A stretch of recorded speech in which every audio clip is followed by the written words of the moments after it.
Welcome, kabayan at kaibigan! Una sa lahat, gusto muna kitang i-congratulate dahil binigyan mo ang sarili mo ng chance na mapakinggan ang napakagandang opportunity na The Freedom Project. In this video, mauunawaan mo naman ngayon kung bakit kailangan mong magnegosyo or mag-invest at bakit kailangan ngayon ka na dapat magsimula. Alam naman natin na maraming tao ang ayaw mag-business dahil karamihan sa mga tao, lalong-lalo na sa mga Pilipino, ay ganito ang mindset. Anak, mag-aral kang mabuti para pagka-graduate mo ay makahanap ka ng magandang trabaho.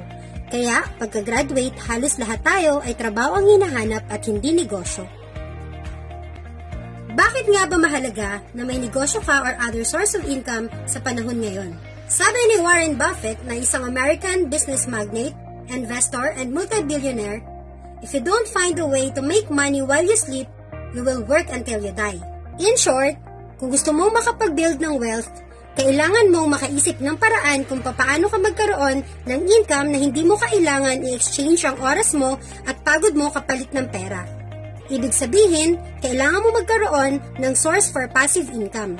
Ang passive income ay ang perang pumapasok sa'yo kahit hindi mo ito pagtrabahuan.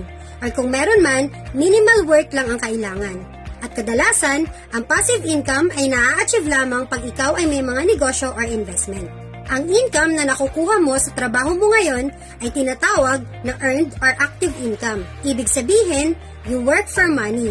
Bayad ka kapalit ng oras mo. Kadalasan, dito nangyayari ang tinatawag na no work, no pay. Kagaya na nangyari ngayong 2020 na binigla ang lahat ng COVID-19 pandemic. Karamihan sa mga kababayan natin ang nawala ng income dahil sa isa lang ang pinagkukunan nila. Pag nawala ang isa, wala na ding income. Sabi nga sa kasabihan, do not put all your eggs in one basket. Hindi masama ang magtrabaho, pero kung ito lang ang aasahan mo, mahihirapan kang umasenso at makuha ang mga pangarap mo. At alam naman nating lahat na karamihan talaga ng mga successful na tao sa mundo ay nasa larangan ng business and investment. Pero bakit nga ba kadalasan, lalo na tayong mga Pilipino, ay ayaw magnegosyo? Ayon kay Robert Kiyosaki, isang businessman at best-selling author ng librong Rich Dad Poor Dad, may 5 katangian ng mga tao na pipigil sa pagyaman nito. Number 1, takot. Maraming tao na takot mawala ng pera, takot malugi, takot matalo, in short, takot mawala ng isang bagay. Pero huwag mo hahayaan na ang takot na ito ang magpatigil sa iyo sa pag-abot ng pangarap o sa tagumpay. Marami kasi sa atin ay play not to lose imbis na play to win. Number 2, pagiging negatibo. Pag negatibo ka naman, mahihirapan ka din maabot ang mga pangarap mo. Sa pagiging negatibo mo naman at laging pagdududa, mahihirapan ka na gawin ng isang bagay kapag kumatok na ito sa iyong pintuan. Hindi ka kikilos at mawawalan ka ng motivation na gawin ito. Imbis kasi na pag-aralan mo muna ang isang bagay, ay nauuna na ang pagdududa mo at pagiging negatibo dito, kaya lalong nagsasara sa iyo ang mga opportunity. Marami ding tao ang puro what if. What if ganito? What if ganyan? Tigilan na natin ang pag-overthink.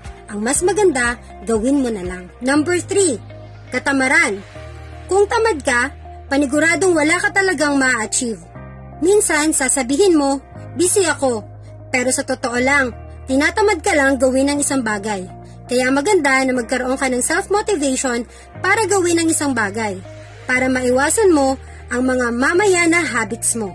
Number 4, bad habits. Sa patuloy mo na pagkakaroon ng bad habits, let's say, mahilig ka mag-party o magpainom ng tao, sigurado na mawawala ka ng pera kung hindi mo unti-unting babaguhin ang mga bad habits na ito. Number 5, pagiging arogante.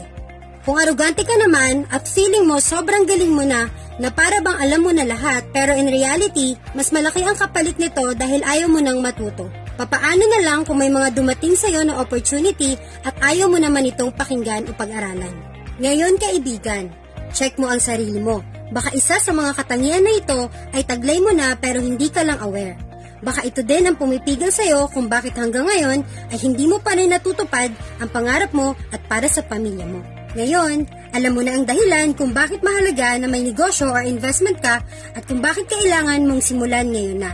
Hindi sapat ang pagiging masipag lang, kaibigan. Kailangan mo ng tamang opportunity or vehicle for success para makarating ka sa pangarap mo. Ang The Freedom Project ay right opportunity na tamang-tama para sa'yo. Sa The Freedom Project, hindi mo kailangan ng malaking kapital at experience sa pagninegosyo dahil meron tayong sistema na very doable at duplicable. Kahit sang panig ka man ng mundo, ay abot ka nito. Big income, passive income, early retirement, lahat ng yan ay posible sa The Freedom Project. Sa The Freedom Project, abot kamay mo na ang pangarap mo. At bago matapos ang video na ito, meron kaming good news kaibigan. Pag nakapag-start ka kaagad sa project na ito, magkakaroon ka ng privilege na mapakinabangan ang effort ng buong team o tinatawag naming power of positioning.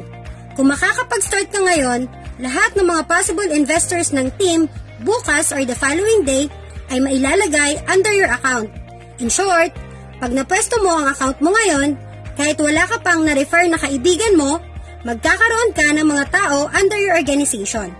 Be privileged, start now. Sa The Freedom Project, kasama mo kami sa pag-abot ng pangarap mo.